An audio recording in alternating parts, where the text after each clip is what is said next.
Welcome friends. आज हम late Victorian novelist Thomas Hardy के novel far from the madding crowd के heroine male female character Bathsheba को discuss करेंगे। बाथशीबा के बारे में बात करने से पहले, बाथशीबा के कैरेक्टर को डिस्कस करने से पहले, टॉमस हार्डी के बारे में एक इम्पॉर्टेंट इंटरेस्टिंग पॉइंट है कि जिस विक्टोरियन पीरियड में इवन वीमेन नॉवलिस्ट इस तरह के कैरेक्टर्स लिख रही थी जो सिर्फ होम, फैमिली, मैरिज, सोसाइटी के बारे में, आउटर चीजों के बारे में जिनका इंटरेस्ट नहीं था। इवन वीमेन नॉवलिस्ट ने ऐसे, जेन ऑस्टिन के नॉवलिस्ट का एग्जांपल है कि वीमेन नॉवलिस्ट भी ऐसे कैरेक्टर लिखती थी जो home, society, family, love, husband यहां तक लिमिटेड थे। वहां हार्डी ने बादशीबा जैसे डायनामिक कैरेक्टर लिखे हैं। एक और पॉइंट है कि जब feminist writers Virginia Woolf, Simone de Beauvoir जैसी ऑथर्स वर्जिनिटी, इनोसेंस, प्योरिटी को प्राइम रिक्वायरमेंट मानती हैं किसी भी विमेन गुडनेस के लिए, प्योरिटी, वर्जिनिटी और इनोसेंस। इवन वर्जीनिया वुल्फ और सिमोन डी बुआ जैसी फेमिनिस्ट ऑथर्स ने भी इसको प्राइम रिक्वायरमेंट कहा है। वहां हार्डी एक ऐसी विमेन जो विदाउट मैरिज मदर है, रेप्ड है, उसको उन्होंने प्योर वुमन कह के Tess Tess of the D'Urbervilles novel लिखा। तो you can understand what sort of characteristic Hardy has. Hardy ने बाथशीबा को Elizabeth in brain and Mary Stuart in spirit कहा है। और इंग्लिश हिस्ट्री के जो जानने वाले हैं वो समझ सकते हैं कि बाथशीबा का कैरेक्टर किस तरह का होगा। Hardy himself has defined her an Elizabeth in brain and Mary Stuart in spirit. Dark pessimist कहे जाने वाले हार्डी ने, जिसने जूड द ऑब्सक्योर और टेस ऑफ नडर अबरवाइज नॉवेल्स लिखे हैं, उस हार्डी ने कन्वेंशनल हैप्पी एंडिंग के साथ फार फ्रॉम द मैडिंग क्राउड लिखा, जिन्हें उनके करियर का वार्मेस्ट और सनीएस्ट नॉवल कहा जाता है।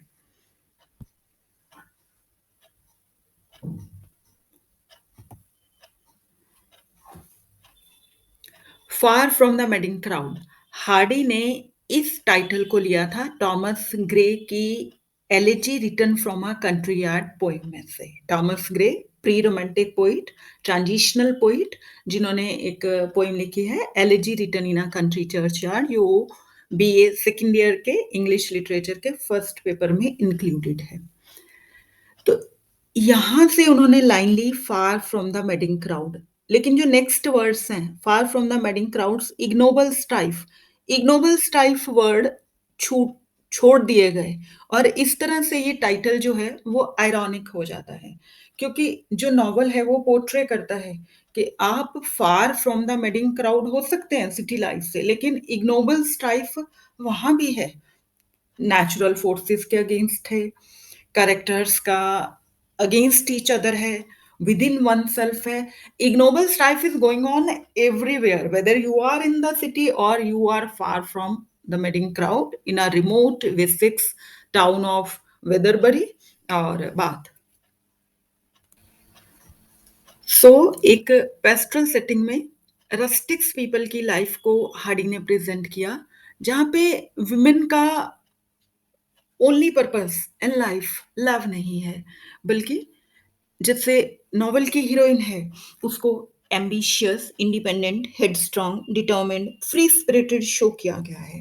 लेकिन बादशीबा के कैरेक्टर की कैरेक्टरिस्टिक्स जानने से पहले, उसका रोल जानने से पहले, कैसे वो विक्टोरियन मॉडल से डिफरेंट वुमेन है, कैसे वो मच अहेड और टाइम्स है, और हार्डी जो लाइफ को डिफरेंटली पोर्ट्रे करते थे, जिनको लगता था कि लाइफ में जो ह्यूमन बीइंग्स हैं उनके ऊपर जो फोर्स है, जो सुपरनैचुरल फोर्स है, ये मेलाइंड है और ये ट्राई करती है ह्यूमन बीइंग्स के साथ प्ले करती है। तो वहां पे उन्होंने एक ऐसी हीरोइन को प्रेजेंट किया जो एम्बिशियस है, डिटर्मिन्ड है, सक्सेसफुल है, फ्री स्पिरिटेड है। तो इसको जिस प्लॉट लाइन के अंदर हार्डी ने रखा है, वो स्टोरी है ये पिक्चर एक तरह से पूरी उस स्टोरी को डिपिक्ट कर देती है कि बाथशेबा जो हीरोइन है, वो गैब्रियल ओक एक शेफ़र्ड है, 2 अदर सूटर्स हैं, एक बोल्डवुड, रिच एंड हैंडसम पर्सन और एक सार्जेंट ट्रॉय। ये 3 सूटर्स उसकी लाइफ़ में आते हैं और यहाँ से जो उसके कैरेक्टर में क्या विशेष बात है, कैसी उनकी हीरोइन है अ शॉर्ट में अगर कहानी बताएँ तो स्टोरी शुरू होती है Gabriel Oak right hand side पे बाथशेबा के तरफ जिस सेक्टर को आप देख रहे हैं, ये गैब्रियल ओक को रिप्रेज़ेंट कर रहे हैं, शेफ़र्ड है। तो इस पर्सन के साथ, इसकी डिस्क्रिप्शन के साथ हार्डी ने नॉवल को शुरू किया है और वो देखता है कि उनके गाँव में एक सामान के ऊपर बैठ के, एक घोड़ा-गाड़ी में सामान के ऊपर बैठ के एक खूबसूरत लड़की आ रही है। और बाथशेबा की जो ब्यूटी है, उसकी जो एक्शन्स हैं, वो गैब्रियल ओक के पॉइंट ऑफ व्यू से शो किए गए हैं। तो यहीं से हमें डिस्क्रिप्शन मिलता है कि वो बहुत ही ब्यूटीफुल है और एकदम से वो अटेंशन अट्रैक्ट करती है। तो इसके साथ कुछ स्टोरीज़ है कि वो बाथशेबा उसकी लाइफ़ बचाती है, वो उसकी आंटी के घर जाता है, प्रपोज़ करता है, लेकिन यहाँ से बाथशेबा के कैरेक्टर को हम देखते हैं कि उसको लगता है वो much ahead of much higher है गैब्रियल ओक से और वो उसको मना कर देती है। फिर वहीं उनके गैब्रियल ओक का जो कैरेक्टर है वो बहुत ही फ्लैट शो किया गया है। In spite of being hero वो एक्सेप्ट करता है इस चीज़ को कि he has been rejected and patiently waits what Bathsheba is doing. यहाँ से बाथशेबा को एक वो फ़ॉर्म इनहेरिट करती है अपने अंकल की तरफ से, रिच अंकल की तरफ से और वो वेदरबरी चली जाती है। और गैब्रियल ओक के साथ ऐसे होता है कि उसकी सारी शीप मारी जाती है और वो पेनीलेस हो जाता है और वो अपने सारा सामान बाकी बेच के काम की तलाश में निकल पड़ता है और बाय चांस ऐसा होता है कि वो बाथशेबा के द्वारा हायर हो जाता है और बाथशेबा के फ़ॉर्म पे काम करने लगता है। यहाँ बाथशेबा वेदरबरी में जहाँ पे रह रही है, उसका एक पड़ोसी है बोल्डवुड जो आपको ओल्ड पर्सन के रूप में साइड में पिक्चर में शो हो रहा है। ये पर्सन हैंडसम है, रिच है, लेकिन बाथशेबा की तरफ कोई ध्यान नहीं देता। तो ये ब पॉइंट यहाँ पे नोट करने वाला है कि बाथशेबा को ये बात चुभती है क्योंकि वो अपनी ब्यूटी को एडमायर करती है, इस बारे में कॉन्शियस है कि आई एम वेरी ब्यूटीफुल और लोग मेरी तरफ ध्यान दें। तो उसको ये बात जचती नहीं कि ये मेरी तरफ ध्यान नहीं देता, तो उसका ध्यान खींचने के लिए वो एक वैलेंटाइन कार्ड लिखती है मैरी मी लिख के और उसके यहाँ भिजवा देती है। अब नेचुरल बात है कि द पर्सन गेट्स सरप्राइज़्ड और वो बाथशेबा के प्रति अट्रैक्ट हो जाता है। और उसी रात वो सार्जेंट ट्रॉय नाम के एक सैनिक से मिलती है और उसके रिफाइंड मैनर्स को देख के, उसकी अट्रैक्टिव पर्सनैलिटी को देख के, अपनी ऐज के अकॉर्डिंग वो एकदम से ट्रॉय की तरफ अट्रैक्टेड हो जाती है। दूसरी तरफ बोल्डवर्ड उसके लिए मैरिज प्रपोज़ल लेके आता है, जिसको वो इनकार कर देती है इस बेस पे कि आई डोंट लव यू। शरारत वो करती है लेकिन मैरिज से इनकार करती है और बट ये कहती है कि I can reconsider my proposal. जो रिजेक्शन है मैं इसको रिकंसिडर कर सकती हूँ। मतलब ना तो उसे कंप्लीट नो है, नो कंप्लीट येस है। तो ये बॉलीवुड की ट्रेजेडी है। लेकिन जो ट्रॉय से वो बाद में जाके शादी कर लेती है और लेटर ऑन शादी के बाद उसको रियलाइज़ होता है कि जो ट्रॉय है वो सही पर्सन नहीं है। इवन वो उसकी मेड फैनी के साथ इन्वॉल्व था। फैनी को वो किस तरह से छोड़ देता है, ये ट्रॉय के कैरेक्टर है कि वो शादी करने से चूक जाते हैं और फनी प्रेग्नेंट होती है और वो डिस्टिट्यूट और डेज़र्टेड कंडीशन में अपने बच्चे को जन्म देते समय उसकी डेथ हो जाती है। और ट्रॉय को जब ये पता चलता है तो वो गिल्टी फ़ील करता है और वहाँ से चला जाता है। उसके कपड़े गाँव के किनारे मिलते हैं, गाँव की नदी के किनारे, तो ये समझ लिया जाता है कि वो डूब गया, मर गया और जो बोल्डवुड इस सिचुएशन को देख के दोबारा से अपने मैरिज प्रपोज़ल को रिन्यू करता है। और वो कहती है कि अगर 6 साल तक ट्रॉय नहीं आता तो वो शादी कर लेगी बॉलीवुड से। ये जो सारी स्टोरी है इसमें आप बाथशेबा को एक एक्टिव एजेंट के तौर पे देख रहे हैं। गैब्रियल ओक जिसको हीरो दिखाया गया है वो पैसिव है। वो देख रहा है क्या हो रहा है। बाथशेबा का वो गुड फ्रेंड है, गाइड है, उसको सजेस्ट कर रहा है, वो उसको इवन जब वो ट्रॉय से शादी करके तब भी सजेस्ट करता है कि ये सही कैरेक्टर नहीं है, पर वो सुनती नहीं है। तो जो एक्शन पार्ट है, एक्टिव मेंबर है पूरी स्टोरी का, वो बाथशेबा है और जो मेल मेंबर्स हैं, वो यील्ड कर रहे हैं उसकी पर्सनैलिटी के आगे, उसकी ब्यूटी के आगे। लास्ट पे बोल्डवुड एक क्रिसमस पार्टी ऑर्गेनाइज़ करता है, जहाँ पे वो सोचता है कि बाथशेबा उसके मैरिज प्रपोज़ल को मान लेगी और दूसरी तरफ हमें पता लगता है कि ट्रॉय भी लिविंग है और ट्रॉय उस पार्टी में आ जाता है, बाथशेबा को चलने के लिए कहता है और गुस्से में जो बोल्डवुड है, वो ट्रॉय को शूट कर देता है और इस तरह से जो है, वो बोल्डवुड को जेल हो जाती है, ट्रॉय मर जाता है और कुछ महीनों के बाद कहानी के एंड पे जो बाथशेबा है, वो गैब्रिएल ओक से शादी कर लेती है। ये स्टोरी है, इसके डिफरेंट एंगल्स हैं, लेकिन अभी हम इसको सिर्फ़ बाथशेबा के कैरेक्टर के बेस पे देख रहे हैं। तो इस स्टोरी में अगर आप फर्स्ट पॉइंट देखें तो उसकी जो क्वालिटी निकल के आती है, वो उसकी ब्यूटी है, चार्मिंग। और इतनी चार्मिंग है कि तीनों जो सूटर्स हैं उसके, वो उसकी फिज़िकल ब्यूटी को देखते ही एकदम उससे they lose their feet. Hardy का रिकरेंट थीम लव है, इसीलिए women are so essential to the plot. और नॉवल जो टू टाइप्स के लव में कंट्रास्ट शो करता है, एक तरफ ट्रॉय का selfish violent unprincipled sensual immoral love है जिसकी अपनी डेंजरस फैसिनेशन है, दूसरी तरफ ओक का पेशेंट अनसेल्फिश डिवोटेड लव है। और इन दोनों लव के बीच में, दोनों टाइप के लव के बीच में जो सेंटर है, वो बाथशेबा है, बिकॉज ऑफ हर ब्यूटी। अब इस ब्यूटी के साथ ही उसका जो नेक्स्ट पॉइंट है, इंपॉर्टेंट पॉइंट, जिसकी वजह से वो सफरिंग्स के गो थ्रू होती है, पेन्स सहती है, शी इज वेन। अपनी वेनिटी, अपने ब्यूटी पे प्राउड फील करने की वजह से वो बोल्डवुड के साथ मजाक करती है। ट्रॉय उसकी, क्योंकि बोल्डवुड उसकी ब्यूटी को प्रेज नहीं करता, उसकी तरफ ध्यान नहीं देता, इसलिए वो उसके साथ इन्वॉल्व करती है बोल्डवुड को अपने साथ, क्योंकि ये उसका एक वेन कैरेक्टर है। फिर ट्रॉय के साथ वो शादी कर लेती है, जिसको देखते ही लोग समझ जाते हैं कि ये स्काउंड्रल कैरेक्टर है। वो चूंकि वो उसकी ब्यूटी की तारीफ कर देता है, हालांकि वो ऑफेंसिव बिहेवियर करता है उसके साथ, लेकिन वो प्रेज करता है और वो ये कहता है कि वो उससे भी खूबसूरत एक लड़की को जानता है। तो आउट ऑफ जेलसी जाके वो ट्रॉय से शादी कर लेती है। एरर ऑफ जजमेंट होता है उसके कैरेक्टर में कि उसको ये पता नहीं चलता कौन पर्सन पेशेंट है, कौन पर्सन बेसिकली गुड है, और वो आउटर पर्सनालिटी को देख के, तो ये उसका जो कैरेक्टर है वेनिटी।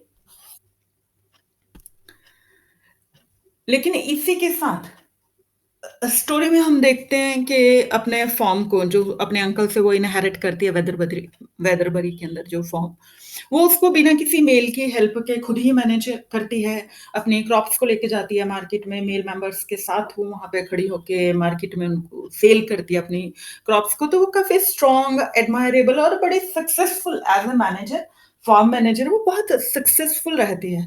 तो जैसा मैंने पहले कहा कि इवन विमेन नॉवेलिस्ट भी इस तरह के डायनामिक कैरेक्टर को प्रेजेंट नहीं किया, जिसको हार्डी ने विजुअलाइज किया एक वुमन को। लेकिन उसकी जो वैनिटी थी, जिसकी वजह से वो हेडस्ट्रॉन्ग रेजोल्यूशंस लेती है, डिसीजंस करती है, कि बॉलीवुड के साथ जोक करती है, एक अनहैप्पी मैरिज करती है, और हार्डी ने जिसको हीरो बनाया, उसको वो ओक को मेंटल पेन देती है। तो हार्डी ने भले ही अपनी वुमेन को बहुत ही प्रेज़ के साथ, अफ़ेक्शन, लव के साथ पोर्ट्रे किया है, लेकिन उनके अंदर जो बेसिक पेट्रीनेस और basic weaknesses according to society जो प्रेज़ेंट की जाती हैं, वो उन्होंने अपनी कैरेक्टर्स में शो की है, और ये बाथशेबा के अंदर भी है। भले ही वो, उसके अंदर कुछ क्वालिटीज़ भी हैं, लेकिन basic weaknesses, frailty, fickleness fickleness of the mind, wrong decisions लेना, ये उसके अंदर है। तो इस तरह से एक मिक्सिंग जो उन्होंने की है बाथशेबा के कैरेक्टर के अंदर, कि वो स्ट्रॉन्ग है, सक्सेसफुल है, मैनेजर है, लेकिन रॉन्ग डिसीजंस लेना, पैशनेट होना, इम्पेचुअस होना, ये उसकी पोर्ट्रेट को एक रियलिस्टिक पोर्ट्रेट बनाता है। सो बाथशेबा जो नॉट शाई है, बट इमोशनल है, फ्रिवोलस है, इसके साथ ही जेलस भी है, क्रूअल भी है। तो अपनी kindness, jealousy, cruelty mix character के साथ वो एक लिविंग ह्यूमन बीइंग नज़र आती है, और इसी वजह से वो एक अट्रैक्टिव कैरेक्टर है।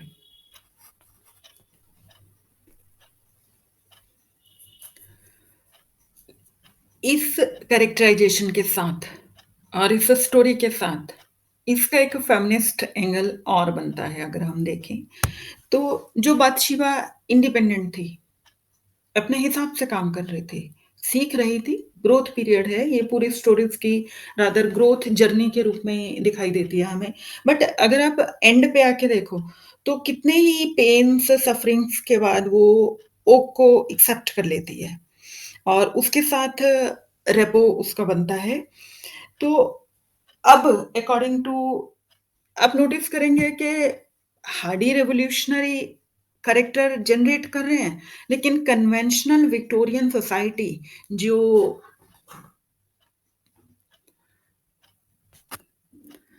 जो बहुत ही प्रूडिश है और किसी भी रेवोल्यूशनरी एक्ट को एक्सेप्ट नहीं करती, उसके अकॉर्डिंग उन्होंने एक कन्वेंशनल एंडिंग कर दी, एक मैरिज शो की गैब्रियल ओक के साथ, जो पेशेंटली वेट कर रहा था उसकी। तो एक तरह से जो सोशल कन्वेंशंस हैं, जो सोसाइटी है, वो कर्व करती है। वो जो नेचुरल पर्सनैलिटी होती है, वो पूरी सोसाइटी के सारे कन्वेंशंस, सारे कस्टम्स इस तरह से मैनेज्ड हैं कि इंसान वो मैन, वुमन कोई भी हो सकता है, वो अपनी रियल जो उनकी आइडेंटिटी है, उसको दबा के वो अकॉर्डिंग टू सोशल कस्टम्स जीते हैं। तो इस तरह से हार्डी ने ना तो अपनी हीरोइन को एक बहुत देवी के रूप में प्रेज़ेंट किया, बहुत हाई पेडेस्टल पे उतार दिया, चढ़ा दिया सॉरी, और ना ही उसको बिल्कुल नीचे गटर में गिरा दिया। एक नॉर्मल ह्यूमन बीइंग अपनी वीकनेसेस, अपने स्ट्रेंथ्स के साथ जैसा नॉर्मल ह्यूमन बीइंग होता है, उससे उन्होंने अपनी विमेन कैरेक्टर्स को अपनी अपने बेस्ट कैपेसिटी में प्रेज़ेंट किया है। So, we notice about this character कि strong, sane, successful बादशिवा, jealous भी है, impetuous भी है और headstrong भी है। टेस, सू, स्टेशिया, एलिजाबेथ जेन की तरह बाथशीबा भी हार्डी का एक फुल ड्रॉन राउंड कैरेक्टर है, और जो हार्डी की हीरोइंस के बारे में कहा जाता है कि वो अपने his women put the man in shade, ये बाथशीबा पे भी अप्लाई होता है। तो ये थी Bathsheba far from the madding crowd, जो एक रियल वुमन अपने टाइम्स के अगेंस्ट जाने की कोशिश कर रही है, लेकिन जिसको सर्कमस्टांसेस जो है वो अपने अकॉर्डिंग ढाल लेते हैं। तो स्टूडेंट्स, महाराजा गंगा सिंह यूनिवर्सिटी के बीए सेकंड ईयर के सेकंड पेपर में ये नॉवल है, और लास्ट ईयर इसका लॉन्ग क्वेश्चन आया था फेट और चांस के ऊपर, कि हार्डी के नॉवेल्स में फेट, चांस, सर्कमस्टांसेस एक इम्पॉर्टेंट रोल प्ले करते हैं। ये लॉन्ग क्वेश्चन आ चुका है। तो इस बार होप है कि बादशीबा का कैरेक्टर जो है इम्पॉर्टेंट है, तो आप फार फ्रॉम द मेडिंग क्राउड आपके सिलेबस में है, उसके लिए इस बार बादशीबा के कैरेक्टर स्केच को स्टडी करें। होपफुल ये वीडियो आपके लिए थोड़ा बहुत हैव आपके लिए बेनिफिशियल होगा। Thank you for listening to it. Keep learning, stay motivated, and hope we will meet in the next video.